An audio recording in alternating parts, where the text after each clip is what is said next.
everyone. Welcome to the VO Boss Podcast. I'm your host, Ann Ganguza, and today I am super excited to be here with very special guest, actor, comedian, entrepreneur, oh my God, the list goes on, Tom Sawyer. Tom ran the legendary San Francisco comedy club Cobb's for over 30 years, booking legendary greats, and this list just goes on, but I'll give you just a few of them. Jerry Seinfeld, Dana Carvey, Bob Saget, Jim Carrey, Rita Rudner, Joe Rogan, Sarah Silverman, and the list just goes on. He stayed on as a booker until 2012, and then ultimately stepped away from the comedy business. After that, he was encouraged to explore voice acting by famed comedian and voice actor Carlos Alazraqui, a good friend of his. He signed on with JE Talent in San Francisco and Aperture Talent in LA in 2017, and the rest, they say, is history. But boy, we've got a lot of history I'd like to talk to you about. Tom, thank you so much for joining us, and welcome. Thank you for having me. Oh, it's my pleasure. So, gosh, there's so many things I want to start with. I mean, the first, you have such a large history of comedy. So, of course, I'm sure a very common question you get asked is, so were you a funny kid, or have you always loved comedy? What is it that drew you to comedy? Well, yeah, I was the kid in the back of the class making all the other kids laugh. So that was where I started. And I always did impressions. So even when I was a kid, I was doing, Don Adams from Get Smart and Ed Sullivan and Richard Nixon. And it was probably a little weird, seeing a, 8-year-old doing Richard Nixon. But that's what I was doing when I was very young. I realized I could do voices and never stopped, and that's what kind of led me to voiceover when I got out of the comedy club business.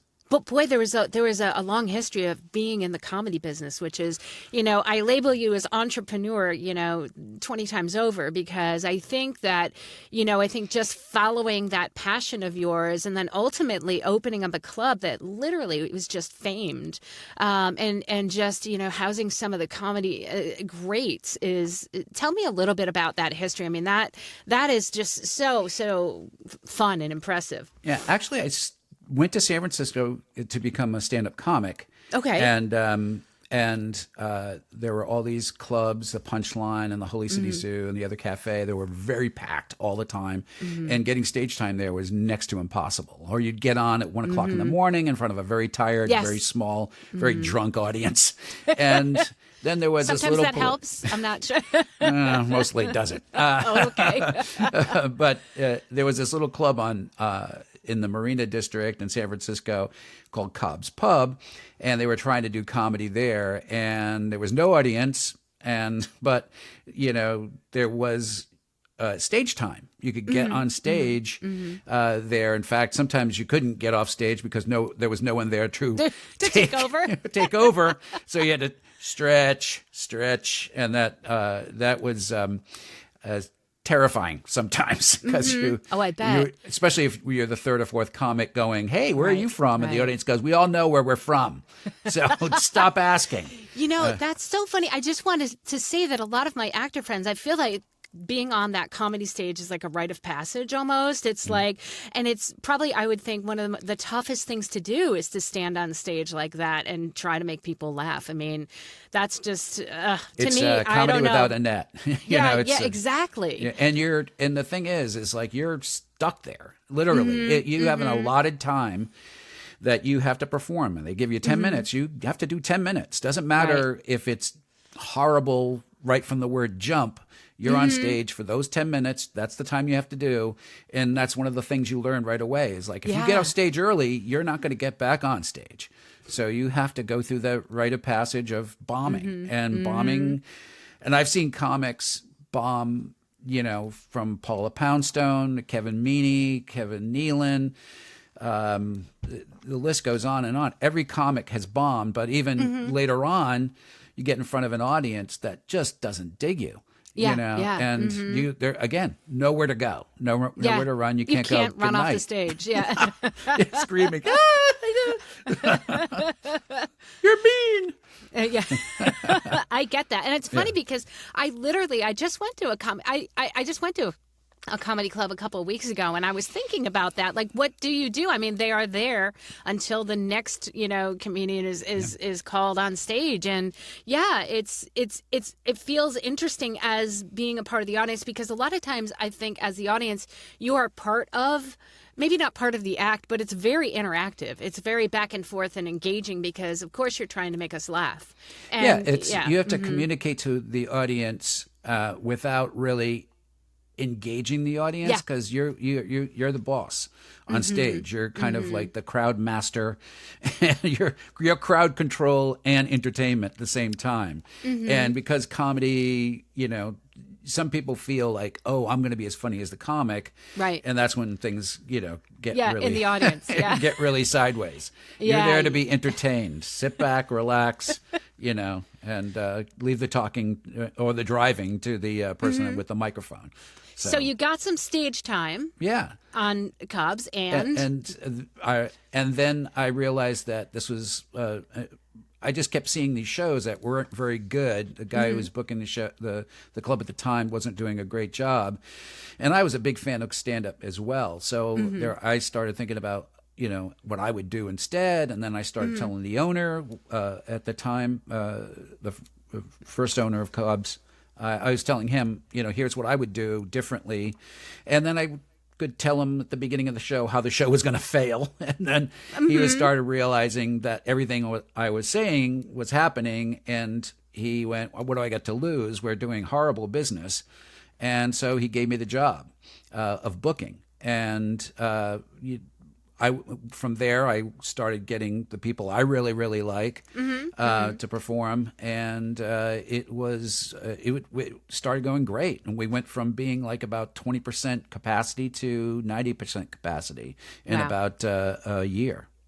So let me ask you a question that's to me is very interesting. How do you get such at the time the talents that you booked? I mean, they were big names. Were they big names then? And what was your how did you get them to book? I mean, that's a skill. I mean, right? It's something that we do in our businesses every day, right? We've got to try to get clients, to like us and to work with us. So how did you do that? Did you have a secret? Yeah, my secret was I paid really well. Okay. That's a good piece. My biggest competition, which was twice the size of our club, was we were outpaying them. Okay. Because we decided that we're gonna the most important thing was getting butts in the chairs, and the only way to do that was to having acts that actually brought an audience. So the only way to do that was to offer these guys more of an opportunity to make more money. So we said we would give them a percentage of the door and say, hey, the more people come to see you, the more you're going to make. Sure. And because of that, we had people that would call up and go, hey, I'm going to be on the Tonight Show in 6 weeks with Johnny Carson. Do you have anything open? And I would move stuff around and get them in there. And then I would get a Tonight Show plug or a Letterman plug or, or Arsenio Hall at the time. And that was kind of my thing was I'm going to pay everybody really well. So everybody got a percentage of the door in the early days before, all the big agencies came in. Sure. And remember, this was at a time where there were just like a couple agencies doing personal appearances for comedians. Comedians were pretty much on their own. They were doing their business themselves. So, I would call, if I wanted Bob Saget, I'd call Bob Saget, So I got his number from another comic, and everybody was kind of looking for each other. And, I would bring one comic in. They'd go, hey, you should book these guys. And I go, okay, great. And call them up, and they'd go, great, when can you give me a date? And I'd give them a date. Plus, we flew people up, and we put them up in the hotels.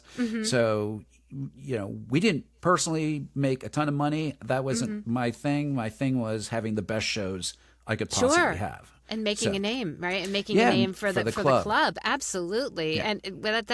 And that's interesting because again, I like to talk about the entrepreneurial business side of what we do as creatives and freelancers. And there's a lot of thinking outside the box, and also recognizing the value of the talent. That if you want to have if you want to put out great work, then you want to hire talent that's amazing and great and pay them fairly and absolutely. And so talk to me a little bit about the networking aspect. I mean, the cash is a good, draw, but you also had to communicate effectively, I would say, to really book these talent. Well, the thing that separated me from everybody else, besides being generous with the money that was brought in, was that I knew what they were going through, no matter what it was going on stage. If they were dealing with a heckler, I had gone through that as a comedian. If they were bombing, I knew that pain, so I could empathize with them. I could be their counselor. I could give them advice. Sure. I looked at it like I wasn't really a good comedian, and mainly that was because I wasn't true to who I am personally. So my mantra after that was be yourself. I love that. Yeah, that's who I wasn't. I was trying to fit in and have everybody like me, and that really affected the quality of my stand-up because I wasn't being true to me. Right. So that was my mantra to everybody: be yourself, because nobody can take that away from you. Right. That's so interesting because I never ventured into comedy myself. However, I find that people find me the most funny when I am being my dorky self, and I'm making mistakes and I'm just being oops, sorry. And I think in voiceover as well, and I want to talk more about that. I think it's all about being authentic and being yourself, and that's really, I think, what connects you to people and engages you to people and endears you to people. Yeah, I think it's really important when you get a job, and especially if it's somebody you want to get more bookings from. Play around, have fun. I mean, I booked a video game, and the first thing we did, we went through several of the lines I had to do, and then we went through all those, and I just did just the lines, basically, no acting or anything like that. And they went, "Yep, that's about it." And I went, "Great, thank you, good, bye-bye." Love it. And everybody started laughing. It loosens everybody up, and that's it's really, it's just don't be a pain in the ass. Realize that you're always learning, they're always learning. Everybody and everybody's a professional too, and so be courteous and nice and smart and be entertaining. You are the talent, so show some talent as a professional as well. Show some talent. I love that. Yeah. So talk about in the transition while booking talent, right? And then, so you did that for a very long time. I mean, 30 years. And so, wow. I mean, was there a point, were you just so busy for 30 years? Did you think about voiceover? Was that a thought in your head or something that you would do? Or you just were completely, you loved, running the club and booking talent?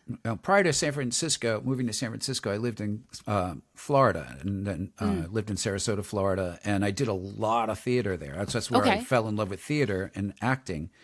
And, I always thought stand-up might be a good gateway to getting into acting, but then I got into the business end of it, so I didn't really think about it until I got out, and then I didn't know what I was going to do, and I was talking to Carlos, and he said, "Dude, you do so many voices and stuff. You'd be great at voice acting." Because I've always done impressions, never stopped doing impressions. In fact, I would, teach other people like Kevin Pollak or something if they had an impression and they couldn't figure it quite out. They were doing it, but they weren't quite right.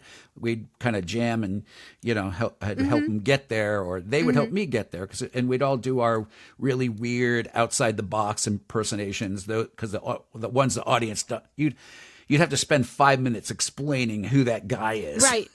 So you can't do that one. But for comics, we love doing those for, especially impersonators, impressionists. We love doing those for other impersonators. It's kind of like our jazz moment, where you get to jam behind the scenes with another musician.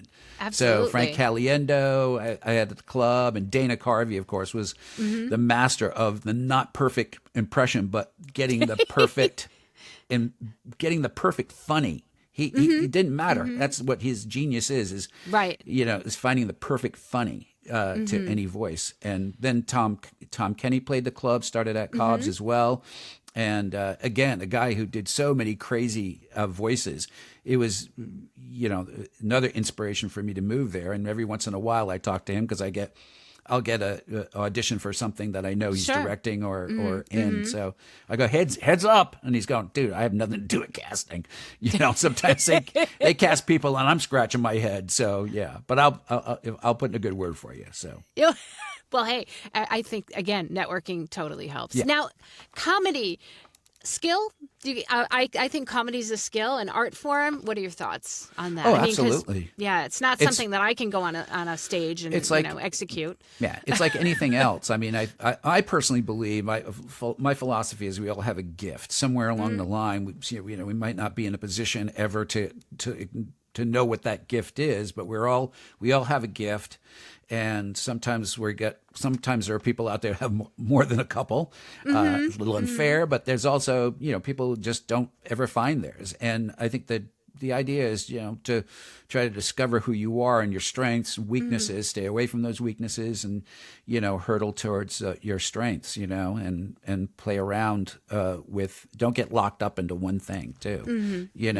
Always be on the road to discovery. That's what I like to do. I mean, you get auditions and as an actor and you start repeating the same things because you have a character that you really want to book with. And there's my dog. There you go. He's helping. Oh yeah, probably the mailman's here. So anyways, see, there you go. There's our moment. Working on the characers. Can is or we can stop this? Yeah, sure, absolutely. Because I need to see what he's barking at. Okay. I'll be right back. No problem.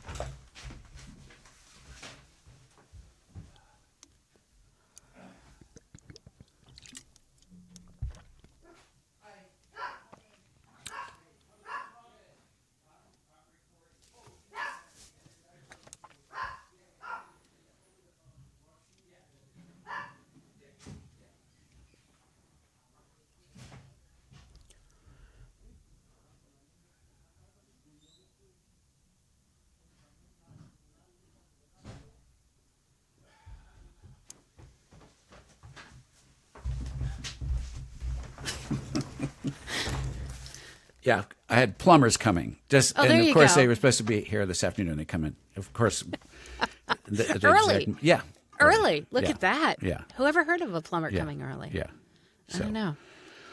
So, we'll just, and that's okay. We can just edit this. This is not a big deal. We can edit it out. So let's talk about, we were discussing comedy as a skill and an art form. And we were talking now about characters and how, you really want to book a character. And so I guess I want to ask you, first of all, about once you got into voice acting, and then was it like you were always wanting to book a certain genre because you had lots of characters inside of you that wanted to come out? Or was it just, did you find any of the genres outside of character interesting? Because I'm a believer that you're a character in just about everything you do, even if you're doing e-learning. Yeah. I think I always try to find, a person, even when it's just one of those, hey, you're a dad, or hey, you're a regular guy, or I just had an audition yesterday where you're just a regular father, or, just regular, but the line said something else, so I gave one as what they were saying, and then one as what I felt the lines were doing, so, it was a subtle difference, but it was a difference that maybe whoever's who put this together wants to see if somebody figured it out, or they didn't know. That's where they were going and they don't know. Sometimes they don't even know until they hear it. So give them what you think they want, and then give them what they say they want. So interesting. I guess I would talk to you then about writing, right? Especially now that you've transitioned into voice acting and you're given a script, right? Or you're given an audition, and finding the humor. Sometimes there's subtleties in that humor. Sometimes it's obvious. Are there telltale signs to look out for? And then once you do see it, is there a specific way that you feel it should be performed? Should it be performed in the obvious way? Or maybe if you want to capture the ear of the casting director, you do something different? Well, I think that's what you do with a couple takes is you do the one that the one that's on the page, and then you do the one where you think they go, or where you can go with it to show what you can bring to the party. So I always like to find the humor in something, especially if it says it's humorous. Yeah. And then go. And then play around with it and add a little bit, do a little improv with it. Find something that's some relatively little spontaneity into there. Or sometimes I'll even rewrite a line because I think it's kind of like flat, so I'll make it a little funnier or punchier. Okay. Yeah. Now, that gives me a segue into a question in terms of with the script, in terms of improv, right? For an audition, are you improving in the audition and or improving the line? And at what point do you feel that people may go too far if you're completely rewriting, or do you think that's offensive maybe to? I think you have to be pretty subtle in what in rewriting. I think if you do run the risk of, people going, why did I bother sending you a script? Because you're adding all this stuff to it, and so you pick and choose your moments. I've done that before. I've added jokes, but then I'll listen to it again and go, okay, that's a little too much. So I'll plus I want to be, I want to have them hit. I don't want the person thinking after the third one, is he gonna go back to the script or what? So I want to pick and choose my moments and make sure the ones that I think are the funniest, the ones that have the most oomph, you want them to land. And so, err on the side of too few than too many. Let's talk about character development for you, especially because you're an impressionist. So how can you take, let's say, and you don't necessarily want to have a character that's just a particular, after a particular person, but you want to develop it into your own character. Is there a formula or a process for that in terms of developing new characters? Well, I have a book of all the impersonations I do. Well, a book with the impersonations I do. And then I have like one that's like the ones I do pretty right on, and the ones I do that are just kind of soft. I don't really have it down, but that's great because it's a character. Do you have a number for that? Do you know how much? I'm just in somebody wants to have how many characters in their arsenal? How many to build off of?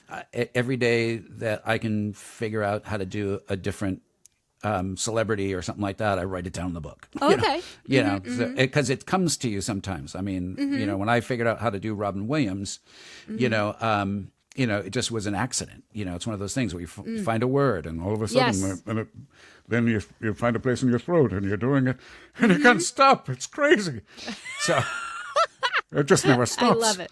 Yeah. I love it. So, and then one day I did Robin for Robin, and that didn't go so well. He apparently I didn't know he doesn't like his voice. Apparently, being impersonated. He didn't like that. No, it was really very awkward. Well, I thought I thought it'd be a lot of fun. Yeah, and that's interesting because I'm curious about that. If celebrities like their voices impersonated, or now we've got a whole nother digital thing to be thinking about when voices might be impersonated or turned into, right? With synthetic voices, but that might be another podcast. That's a little scary. Yeah. That's a scary one. Yeah, absolutely. Well, yeah, but it. The thing about it is like the the flaws, like let's say go back to Dana Carvey, because again there aren't many that he does right on. He'll even be the first to admit it. He's not like somebody like Frank Caliendo, who's just like amazing. He's verbatim. You can hear the voice. He's somebody who can do a sound alike. Dana could never do a sound alike, but he gets people's caricature down. That's the thing. Is like, and that's kind of what makes it funny. Is the imperfections is going up. Finding those words. I used to do Bruce Dern and a lot of people kind of forgot who he was. And then one day I just was doing it for somebody, just started laughing because they didn't even remember who that Bruce Dern was, but it's just his voice is funny, because he has a kind of voice like that and he's very inquisitive. Hey there. Everything goes up at the end. Doesn't make a gosh darn bit of difference. And then sometimes he gets crazy. And so you find those things, and those little imperfections actually make a character and make it really funny. That's what I like to do. I did a animation pilot, and it was like a hippie character, and I was going through a bunch of voices with the writer because they booked me, but they didn't feel like they wanted to do something different with it. They said, "What can you do?" And I was going through my book, and I said, I started doing Nick Nolte, and they loved it. They went that, and then you ended up going with that over what they originally had. With me doing it. So I love how you have a book with everything written down. Now, do you also have audio files that go along with that so that you can I have, help yourself get into I have one words? Especially phrases. I have one where it's all my impressions. So that way I can go back and, in how do I do that one? Because I don't practice them all the time because right. I have a life, and I don't want to be walking around talking to myself. Of course. So voices. So are you writing down then the name, and then you write down the qualities or the characteristics, or are you how you get into it? Is it a kick phrase maybe that gets you into the character? Well, there's certain words, for example, I came up with, for Christopher Walken, I came up with the word pantaloon being the perfect Christopher Walken word. I'm thinking cowbell, but that's, because, this is before cowbell came. Yeah. Before cowbell. Pantaloon automatically gets me there. I love it. As I say it, I can't help but do more Christopher Walken. Who doesn't like a nice pair of pantaloons? I love it. You want your calves exposed. So, and then with Kirk Douglas, it was horse. Horse. Okay. I'm going to ride my horse. So, if I say horse, I go into Kirk Douglas. Well, I think there's something always so... I don't know, just something so obviously so entertaining, but something that just draws people to comedy. And I think, what are your thoughts about this crazy, chaotic world that we live in today? And where does comedy sit now? I mean, in terms of how important is it? Yeah. Comedy is as important as it ever was, and it's in a weird place right now because I think a lot of people are reacting to. People saying words, and there's a lot of, people getting offended easily. And comedy, comedy is not for those folks that have thin skin. Both sides of it. I find it funny that I think a lot of comics right now have thin skin as far as, getting some criticism back. And, because it's also about growth. What was funny in 1970, if you listen to comedy in 1970 or the 80s, it is funny now. And some of it's just not funny at all. We grow, we expand, we move on. And to me, that's what's great about comedy is it's about adapting. You're always adapting. You're always growing, as you should be as a person.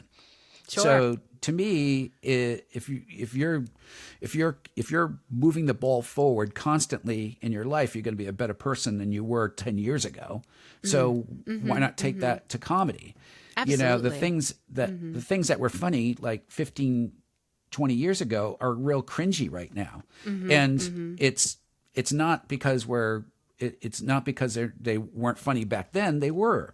You know, and it's the same reason I get upset with people who go back like 20 years and go, I can't believe you said that back then. Well, back then that wasn't offensive. That was a thing. Exactly. And we didn't find that offensive back then. Now we've all grown up and we've all moved on a bit, and we understand that's not the same, but don't punish me for something that was okay back then, you know? Mark Twain, who wrote a famous book about a guy named Tom Sawyer, had a lot of cringy stuff in his books. Oh yeah, they're still literary work. They're masterworks of literature, but those were the times, and we have to accept that's where those books came, and they're a reflection of those times. Same way with stand-up. So to me, it's just about everybody just needs to grow up. Everybody needs to understand where everybody was back then and where they are now, and be better for it, you know? Yeah, yeah. Do you find that you miss owning a comedy club or booking talent or having that in your life, or are you? I miss working with young comics. That's the thing I miss the most. And it was actually when I started the last version of Cobb's, when it exists now, because it's a 400-seat room, has really amazing acts, but they're much bigger acts, and they generally bring their own acts with them. And comedy and comedians who can bring their own acts generally don't bring really, really great acts because they don't want to have to work as hard, or they don't have to work as hard. I would make comics work hard because I would have really good acts going on before them. Sure. So they have to try to continually so they had to stay keep on their top. game up. That was, my thing was like, interesting strategy. I like that. Yeah. Nobody absolutely. could coast. And then later on, it was comics they would bring in. I didn't think they were as talented as some of the people I could book with these guys. And so I wasn't really working with the comics anymore as much as I used to. And so that's one of the things about a smaller room is you get to be working, you get to work with younger comics, and you get to, tell them the do's and the don'ts, and hopefully guide them to a path, where they can be their best selves on stage. So that part I miss.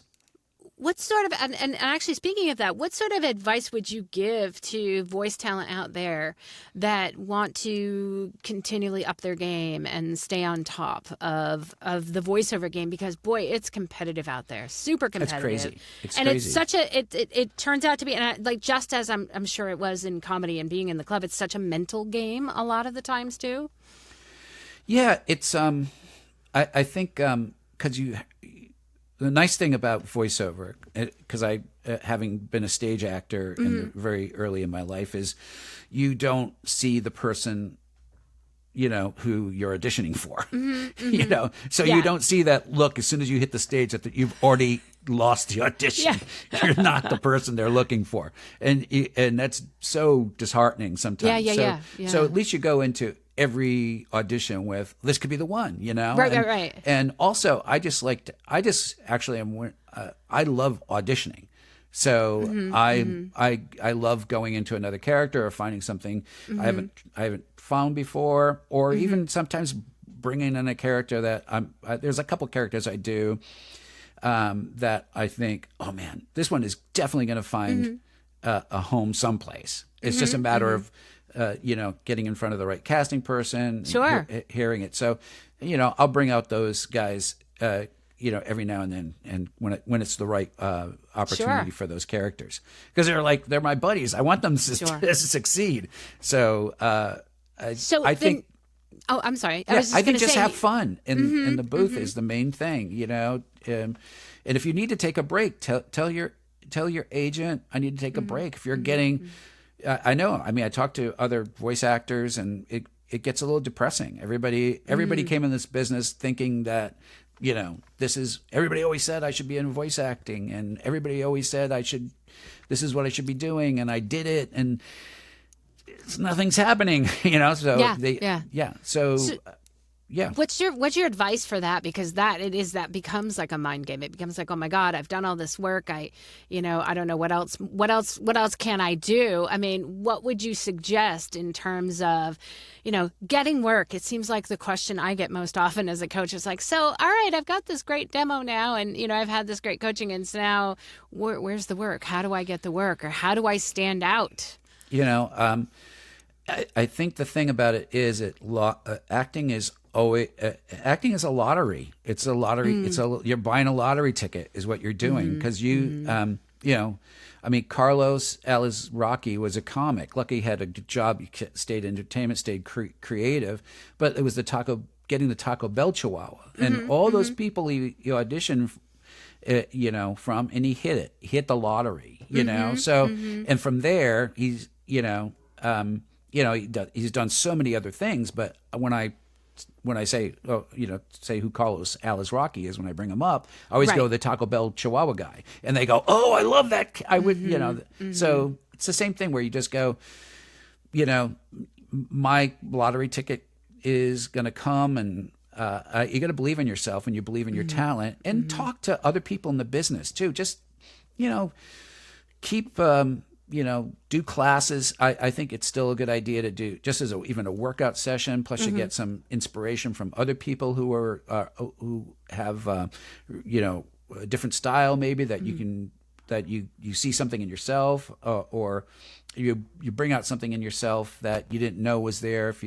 So I would say take a class every now and then, network with other people who just to have support. So, hey, I'm here for you, and when you're down, and on yourself, and or in the same way, that if I need somebody to talk to and say, hey, I'm really kind of wondering what the hell I'm doing here, and they can talk you down from being sad, or or lift your spirits up and let that you're really a talented person. That's why you got into this whole thing in the first place. Yeah, I think that self-sabotage can happen to the best of us.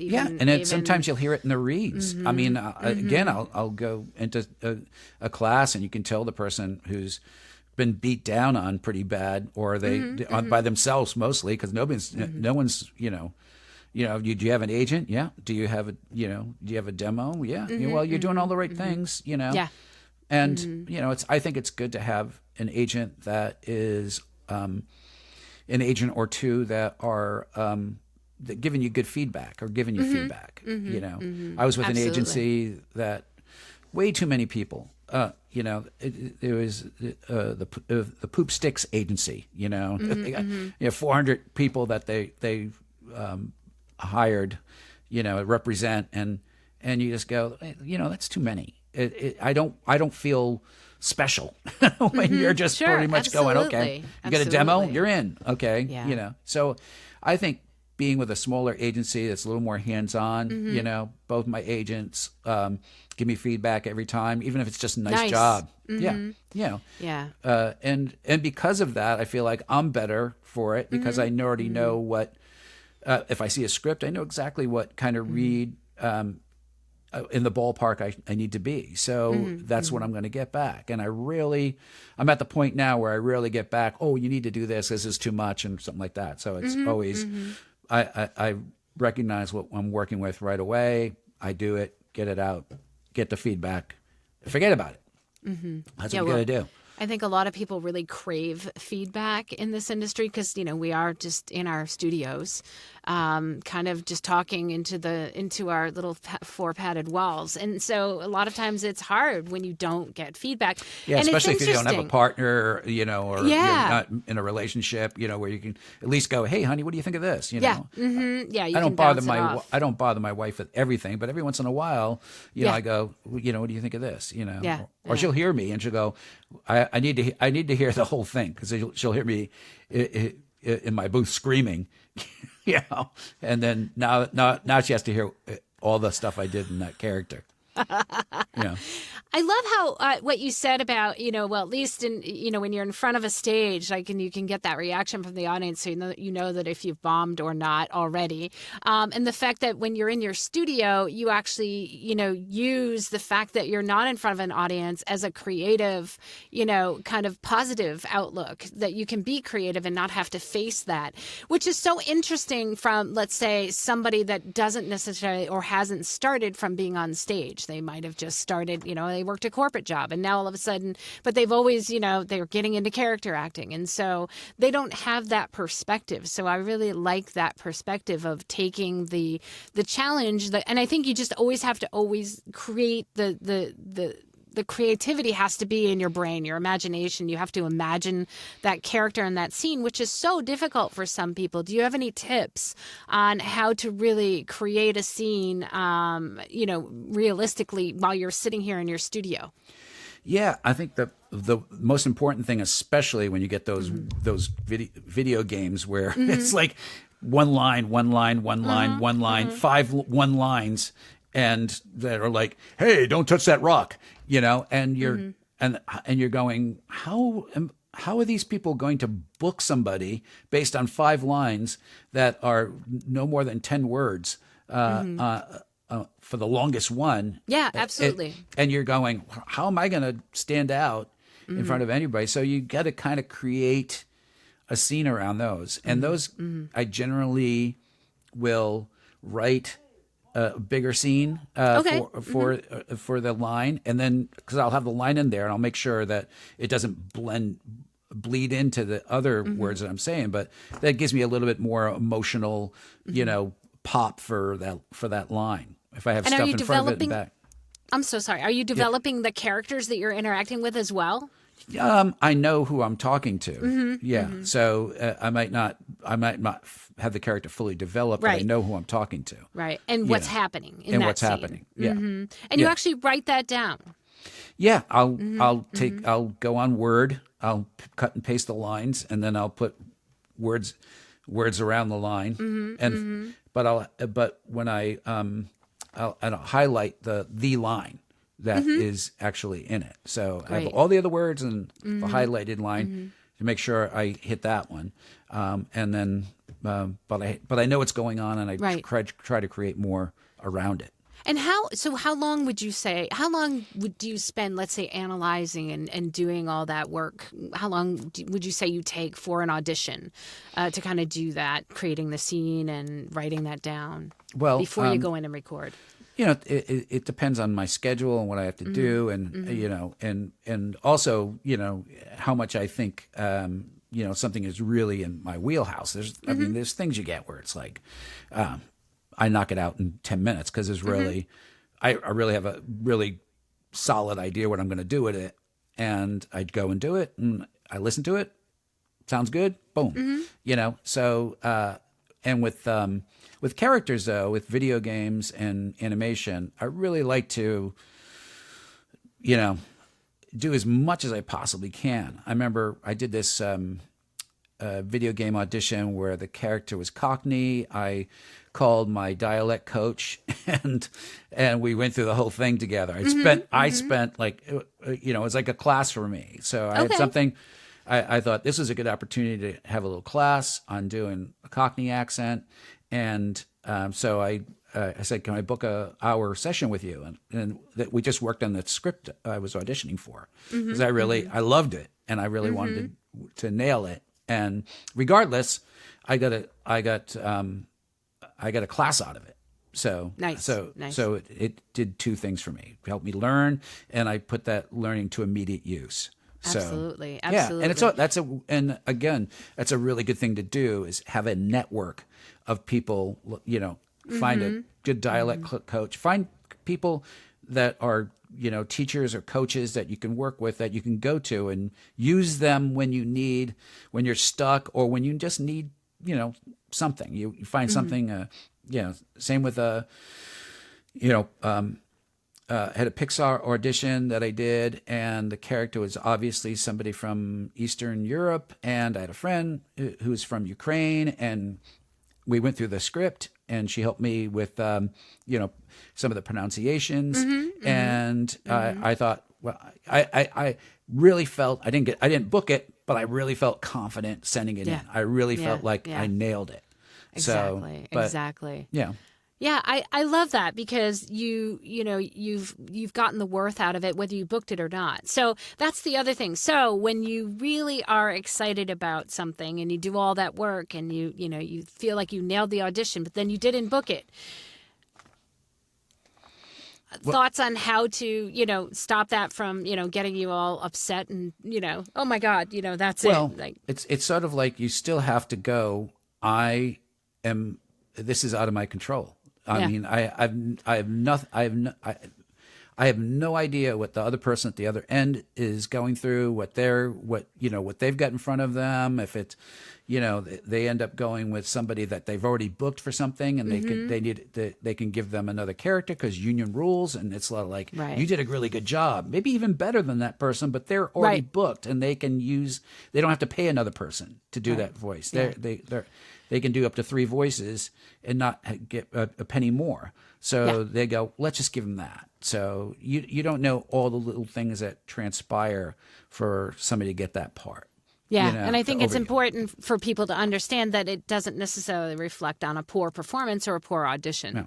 No, I actually, my agent is a very funny woman, and she's my auditions, who I'm getting in front of, have escalated. I'm doing more Disney, Pixar auditions and stuff like that. And she just goes, "You're failing upwardly." There you go. There you go. I love that. Which I thought was hilarious, because we always think we're failing. We're not. We're doing the best we're all doing the best we can, and we're all doing great auditions. So, but because I'm doing so well in my auditions, other casting people are getting interested. So I am getting in front of people that I didn't get in front of like 4 or 5 years ago.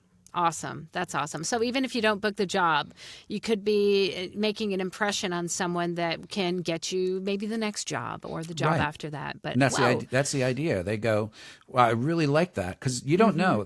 You could be when I was booking Cobb's, I would get DVDs and before that VHSs, and of comedians from around the country. We were very well known. So I would get them from New York, Boston, other parts of the country, and people would, and they'd just pile up on my desk because it was excruciating for me at sometimes. So then at one point when they were ready to fall over, I would just start watching them. And in the beginning, I would watch 2 or 3 minutes of somebody. Then it came down to just 30 seconds to a minute, because right away, and that's how I'm sure it is for casting people. Right away if there's talent or if they're going to be bookable. Absolutely. Or if they're right or wrong. You might like them, and you might want to listen to the whole thing and go, they're just not quite right. It's just, I need a little bit of a younger voice. This is obviously somebody who's an older voice. So, so I think it's really, I try to do, what I can and have as much fun as I can, because it's, there's going to be, probably 10 years down the road where this voice isn't going to sound the same, and I'll be doing grandpas and wizards. So our voices do change as they age. I have experienced that myself. I certainly sound a whole lot different than I did 10 years ago, but wow. Well, this has been an amazing discussion, Tom. I so appreciate you taking the time and just dropping all these wonderful tips and tricks and words of wisdom for the boss listeners out there. Yeah, absolutely. Have fun, kids. That's the message. There you go. I love that.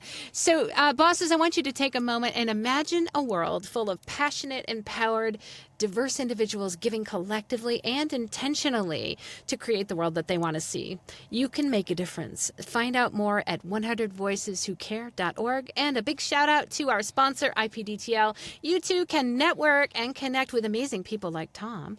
Find out more at IPDTL.com. You guys have an amazing week, and we'll see you next week. Bye. And there we go.